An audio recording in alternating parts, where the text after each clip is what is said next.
Darius, talk us through your session. Yeah, so this was just a create the tax session, and it's interesting, like the importance of the coach that you work with and co-coaching in general. So the coach I was working with at the time, Gabriel Flores, phenomenal coach, is very big on making it as realistic as possible, which is obviously one of the coaching principles, one of the 3 R's: repetition, relevance, and realism. And you'll always lose a bit of one of those three things depending on what you're doing. But where possible, like making it as real as you humanly can.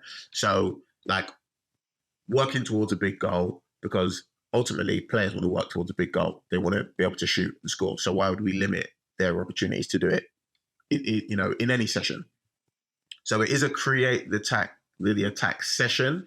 The focus is on their ability to get into the final third, but they also have the added advantage of like they can just get shots away once they get in there. So the key principles for this for me were covering the 5 lanes, making sure there was height, width, and depth, and switches of play. The sub-principles, which I only go into if the players are doing kind of the first part well, because it's extra added detail to help improve the quality of what we're currently doing. So if they show a good understanding of covering all 5 lanes, having height, width, and depth, and switching the play well, then we talk about ball speed, when to slow it down, when to speed it up. Quick connections. So in tight areas, making sure we're close so we can make quicker connections to get the ball out the other side or find space.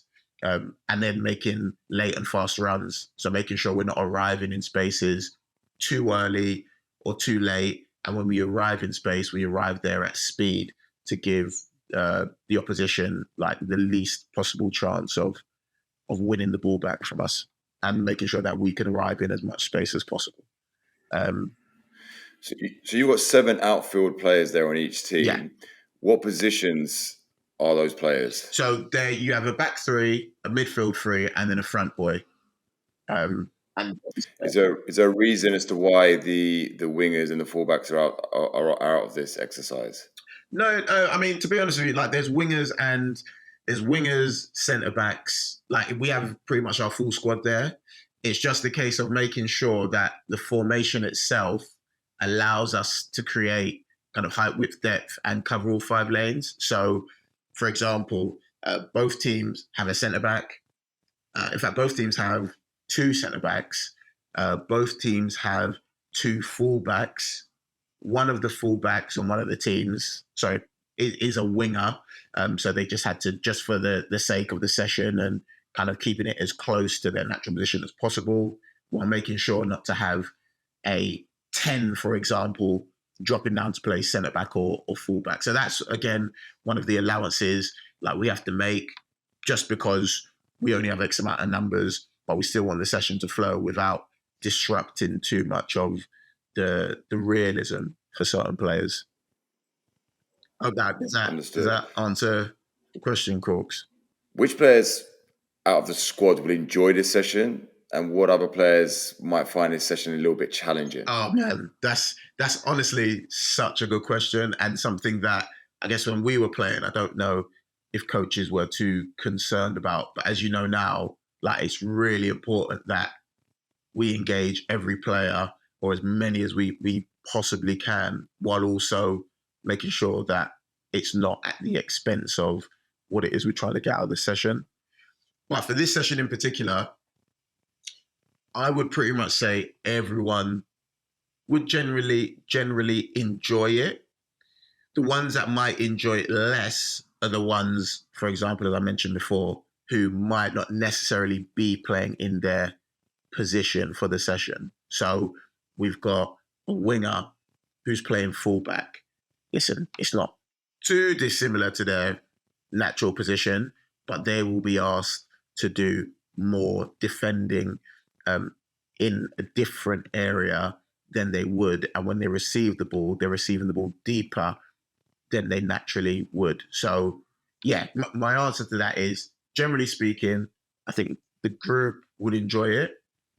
there are some people that are out of position, so it might feel foreign and uncomfortable to them, so they wouldn't enjoy it as much.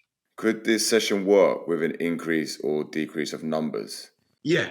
So if there was an increase in numbers, it would simply be a case of making the dimensions bigger, like in my mind.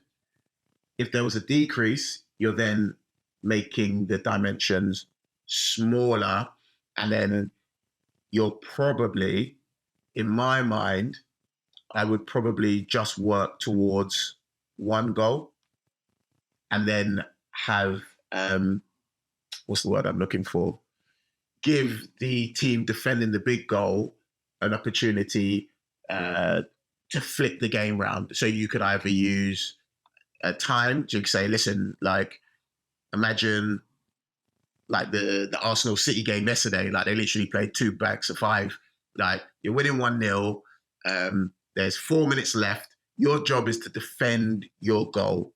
Every time you win it, you find a mini goal, which represents maybe like a forward or a wide player. But you don't get anything for it. Or in fact, we might knock 10 seconds off. Every time you find it, we knock 10 seconds off. Because then it gives the team defending, even though they're wingers and attackers and midfielders, it gives them something to get after. And if they stay engaged in the session, it makes the level of challenge for the opposition harder. And essentially that's what we want. So even if you're working with a group that's just full of attacking players, like you can still do things to encourage them to engage with the session itself to make sure that we're at the level we need to be to get out of the session what it is we want. What age group would you recommend this session for? Do you believe it applies for all age groups?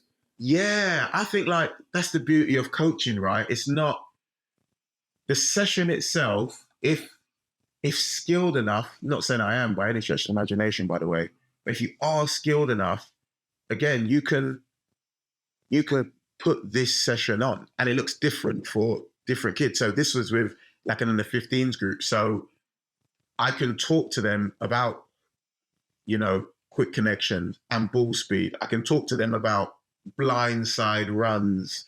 I can talk to them about, I can talk to them about 1-2s, out back and throughs, and round the corners, underlaps and overlaps, because they have the tactical awareness and the technical ability. If I was working with, again, going back to like an under 9s group, it might be a case of, instead of it being mannequins, because you can imagine somehow they would like hit the mannequin every time. It's just a line. Maybe it's just a line of flat discs so that they can continuously access the other half. And the stipulations that I put on it for the under 15s group is that you can't, to access the attacking half, like the ball and the run you make have to be through different gates. So I might not make that a stipulation for a younger age group, because now I'm giving them too many things to think about, when in actual fact, all I'm really looking for is the timing of the run and the detail of the pass. Because I think. How long would you do this session for? Well, with this group, I've done 6 4-minute blocks. And I like to let the first one flow, especially when it's a new session to them. Like the concepts are all the same. Like they've probably been through all of them by the time that they get to 15, 16. But the session itself, if it hasn't looked like this before, if it hasn't been done this way before, sometimes it takes them a bit of time to get to grips with it. I think it's important that you let it flow to begin, just to see if they understand it. Because if they don't understand it, we can't even get to like the key principles. So the first session might be them just understanding the rules. So yeah, I'd go like 6 4-minute blocks. From a physical standpoint, it's really good. A lot of reps, a lot of like accels and decels, twisting and turning, a lot of repetition in terms of trying to access final thirds, a lot of repetition from defenders, blocking their goal, hiding their goal, a lot of repetition for strikers getting shots away in crowded and congested areas. So yeah, I would normally do like 6 4-minute blocks. How many minutes break in between the 4-minute blocks? That's a really good question. So it it really, really and truly, if I'm being entirely honest, if my hands are tied from a strength and conditioning standpoint, you're probably saying 2 minutes, because by the time they get a drink, walk back over, sort themselves out, maybe it's 2 minutes. If the session's like flowing really well and they look good and we don't need to break, it might just be a break to add some detail. So it might literally be like, we get to the 4 minutes, stop it, boys, just get back in your positions for me. Yeah, what you've done really well is like, I've seen you do like the up, back and throughs, the ones work that do. I noticed though, like when they press high, we're struggling to get out. And one of the rules is we can't play overhead high. So like, how do we work our way out of it? Oh, okay, maybe we need to support the ball quicker to create those close connections, because the quicker the press, the quicker the ball speed has to be. So if we're passing shorter distances, like we're naturally speeding up like the ball, but under control in areas where we're creating an overload so that we can find the winger on the far side. And then it might just be drop ball, play, let's go, because like the sessions where we need it to be. And I think a lot of times we can get in the way. We get a session exactly where we need it to be, and then we blow whistle stop. And it's like, no, we want them there for as long as we possibly can. We work so hard to get them there, wherever there is, and then we go and stop it, or we bring it right back down again. So really and truly, it is context dependent for me. It's a really good point you make there about sports scientists. I'm going to save that for another episode where we will be quizzing my favorite people, sports scientists, on the GPS data and the restrictions that they put on us as coaches and as players. One final question. What day of the week would you recommend this session? As it sounds quite intense. So if you've got the game on a Saturday, which day of the week would you look to put a session like this on? I mean, ultimately, like you know, mate, it could be any day of the week, and it just depends on the time. So it might be, if it's a Friday and I really wanted to do this just because there was bits I wanted to get out, I might just do 3-4 minutes, or I might do 6 2-minute blocks, just because I want them to have a little blast, but I don't want them to be tired. I make the dimensions smaller. But if it's on a Tuesday, we're talking big distances, like maximum 6-minute blocks, 6-minute blocks. So they're covering bigger distances for longer periods of time. Generally speaking, I'm like, for me, this is like a Tuesday and a Thursday session, and it looks different in both, because ultimately, I like my teams or teams I work with to keep the ball. I like them to attack. So sessions like this kind of underpin like a key principle of any team that I want to be working with, and the way in which they work and go about like trying to win games. So like a Tuesday and a Thursday, probably, in my mind. Is this session a universal session? Do you believe it could be put around the world? Oh, I'll go again, hold on. Do you believe this session is universal? Do you believe that anyone can use it in any environment? Or do you believe it's specific for certain clubs and certain styles of play, certain identities? Would you say this drill is specific for certain players?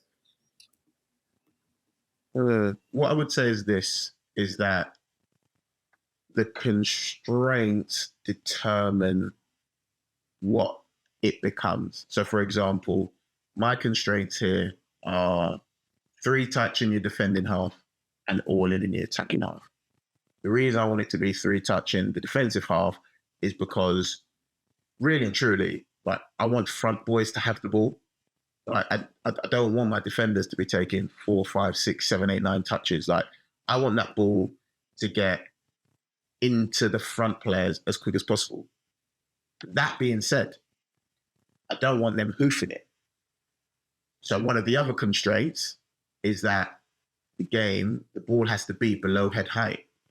So I'm actually taking away an opportunity for you to play over. Not because I don't feel like there's a place for it, because it absolutely is. I just don't want it to be the go-to. I want my team to be able to find ways to keep the ball on the floor and progress it with comfort and speed. But equally, if you take that rule off below head height, now that might suit a different style of play where they want to play back to front quick and, they want support underneath the ball really quick as well. So a defender might receive it, and instead of midfielders dropping down to receive the ball, it might just be a double movement where they drop down to support, knowing that they're going to spin because the ball's going straight into the front man, and their job is to support the ball off the front of behind the front man to then either continue playing forward or play wide to wingers. So I would say really and truly it comes down to the constraints that you put on the game, because that will determine, if we go back to the phrase of like practice should do the heavy lifting, that will determine what the boys will do to create success consistently. So that's what you're priming them to do, essentially. Darius, thanks so much for the insight you shared today. Really appreciate it.